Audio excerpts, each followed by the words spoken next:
Typhoon Doksuri barreling towards China on tonight's tropical weather bulletin. And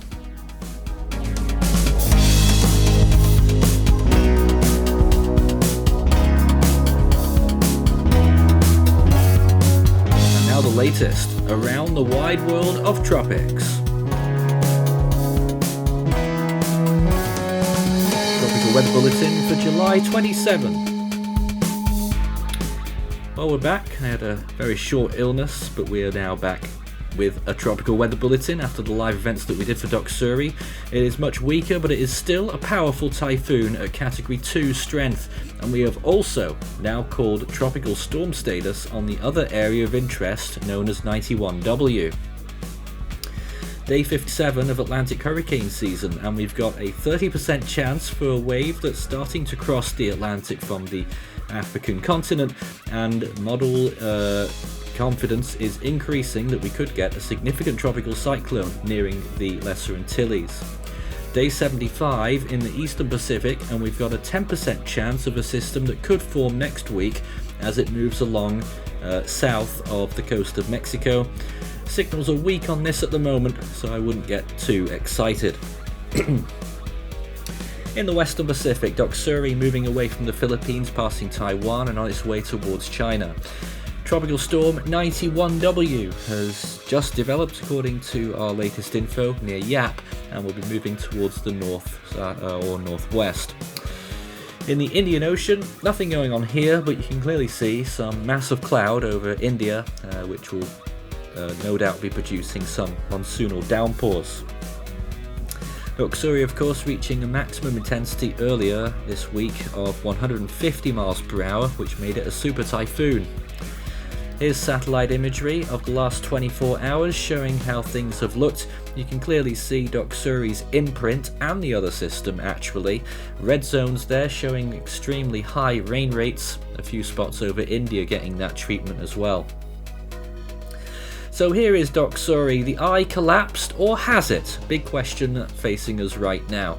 Big convective burst starting to move back over the what might have been a partially exposed center at one point, and maybe the eyewall has just about survived. I say that because radar is a little bit more convincing than what the satellite is currently showing. The main reason why the storm deteriorated so much is because it moved too slowly when leaving the Philippines. The mountainous terrain got to it, dry air, very high wind shear up to 40 knots, but it looks like it might be coming away from this, and maybe just a little shot at re-intensification. There's the important radar imagery from Taiwan, and you can see there it's still got that central core. It's not bare on the western side, which leads me to think that an eyewall could be quick to return. Here is the other area of interest, which we've now called a tropical storm. It does have estimated winds of 40 miles per hour, a pressure of 1004 millibars, and will move gradually towards the northwest. It's not too far from Yap. You just saw the island shape before, and that's the Guam radar there that we briefly got a look at. Sea surface temperatures in the Eastern Pacific are fairly warm and still expanding over the open ocean, but still quite a large area is running below normal. The Atlantic is very much above normal for a large area there, and along the Florida Keys still very warm temperatures of at least 34 degrees in a few spots along the Keys. Gulf of Mexico very warm as well, as is the Western Atlantic and the Gulf Stream, really piping hot all the way up through the Outer Banks of North Carolina. Western Pacific looking good as well actually. Big area of heat there off Hong Kong and southern China.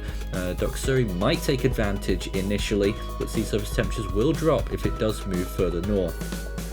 Off the coast of Taiwan, warm temperatures there as well, 30 degrees plus, and extending out eastwards. Bay of Bengal looking okay, warm temperatures off West Bengal. The Arabian Sea much cooler towards the west.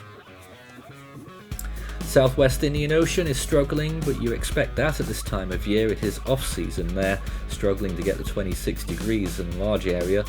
And the Australian region still cooling. In fact, hardly any of mainland Australia is now touching 26 degrees Celsius waters. And in the South Pacific, the trend continues to develop there as well. Gradually cooling, but no surprises there. Western Pacific shows that there's a little bit of a cool anomaly now in Doksuri's shadow, but the area where that new system is developing is looking at around average. Eastern Pacific is half and half still, but very much above average in the eastern part of the ocean. Atlantic is generally above average, with its concentration of highest temperatures relative to average in the tropics at least to the east, but a massive warm pool can't be ignored up in the upper latitudes there. And here is the oceanic heat content. Very high values now in the Caribbean Sea, infiltrating towards the Florida region and the Bahamas. The Eastern Pacific not looking too bad off the coast of Mexico and extending into the Gulf of California. In the Western Pacific, it's almost been halved actually in a few spots by Doksuri's impact, but behind it, still very high values for that invest. So here are the computer models, or the GFS, over the next 5 days, and this is what it has in store for the Atlantic. This wave that starts to develop there on the 29th or 30th of July and becomes a mature tropical cyclone by the time we get to the turn of the month, and possibly near hurricane status by that point. As we often see at this time of year, systems really struggle on that southwestern quadrant. If you remember a few storms in the past, I can think of Laura being one big example, took ages to get designated even though it had tropical storm force winds. Western Pacific, there's Doksuri continuing. GFS still wants it to strengthen a little before landfall and then weaken rapidly. And then the next system, 91W, there it is, moving up along and becoming a major typhoon as well. Not as strong as Doksuri, but still category 3 by the looks of things there within 5 days. And then it heads towards Okinawa possibly, and then maybe towards northern Taiwan and to China. Certainly keeping us on alert. Rainfall expectations over the next 7 days look like this, and Doksuri will remain a very wet system with high amounts of rainfall still expected over the next period on top of what's already happened. I don't know the numbers, but in future we will still looking at possibly up towards 20 inches of rainfall in a few spots, 500 millimeters. Enhancement of the monsoon probably in the western Philippine Islands after the storm will bring rainfall totals up near 600 millimeters by day 7.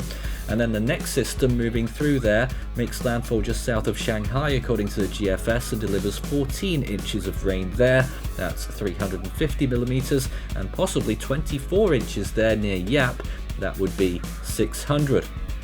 So very high amounts of rain from both of these systems if they do track near you.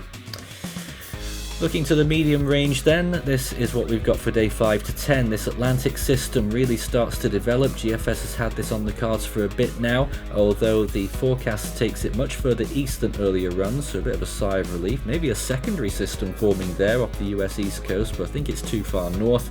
And then looking again at this hurricane, it does become a substantial storm, but an early recurve looks good for an out-to-sea major hurricane, quite possibly there. Be a good one to watch if it does indeed miss land. Eastern Pacific, there is the possibility of one or more systems in the medium range. GFS hinting at this right now. I think there's one or two other models that have stronger signals, but GFS there, a weak system followed by another one that maybe gets a little bit stronger by the end of day 10, but the Eastern Pacific really is struggling this year against what a lot of people were expecting. But there we are, potentially 2 systems to ratchet up that naming list. Western Pacific, that Typhoon 91W makes a landfall in China, probably as a major typhoon, but that's long range now. And look at this, lots going on after that with a slew of tropical cyclone formations and a massive Fujiwara effect there. So that's 3 new systems. It's not unheard of at this time of year. If it will happen at any time, it would be at this time of year, July, August. We always get the big mess that we get in the Western Pacific. I doubt it somewhat, but who knows, might happen. You can scan the barcode and take a look at the Force 13 merch store, where we have all our usual items, including full season and individual animations on request. Also, we're still waiting for Hone t-shirt, and there's no sign of Hone in that model run. Into the Scilly Range, day 10 to 16, we just follow the progress of that hurricane in the Atlantic, which becomes a very broad extratropical cyclone, maybe another spin-up tropical cyclone in sort of the area where Don was there in the very late part of that animation. Interesting feature, but that system there that we're first looking at, the hurricane, takes aim towards the British Isles in the end there, and swivels round towards Iceland, moving up towards the northwest. Lots of extratropical cyclones do that in the North Atlantic. Onto the Eastern Pacific, following these two systems. The first one struggles but persists for a little bit. The second one becomes a significant hurricane, maybe category 2 status, and then dies out over there in that graveyard. Both of them end up not reaching any land areas. The first one might cause just a slight disturbance in Hawaii. Of course, that's very long range, and there's really no guarantee that either of these systems will form, which would leave Eastern Pacific fans probably weeping. It's been a very quiet season there so far. And in the Western Pacific, goodness me, what happens next with all of this? Well, there's 3 typhoons there simultaneously, it has to be said, possibly 2 majors simultaneously, and then finally they all get sucked up into the higher latitudes, into the subtropical zone, maybe a 4th system forming right at the end there, a very large broad system, but of course it's very far out in the model run, and that's why we call it the Scilly Range. The good news is that none of those systems look like they'll affect land. Maybe Japan might get some enhanced weather though, particularly along the east coast. You can talk about all of that on our Discord server, discord.gg/force13 for tropical weather chat and general weather chat from around the world with over 3,500 weather watchers. On this day, July 27th, 1943, saw the arrival of the Surprise Hurricane, as it was named, the first storm of the season in the Atlantic that made landfall in Texas. It was a surprise, as the name suggests.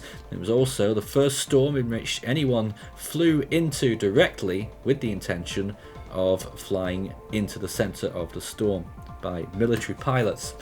We also had 2 Western Pacific typhoons and a newly discovered tropical depression which has been earthed just today to the east of that, out there in the open Western Pacific, that would go on to become a weak storm.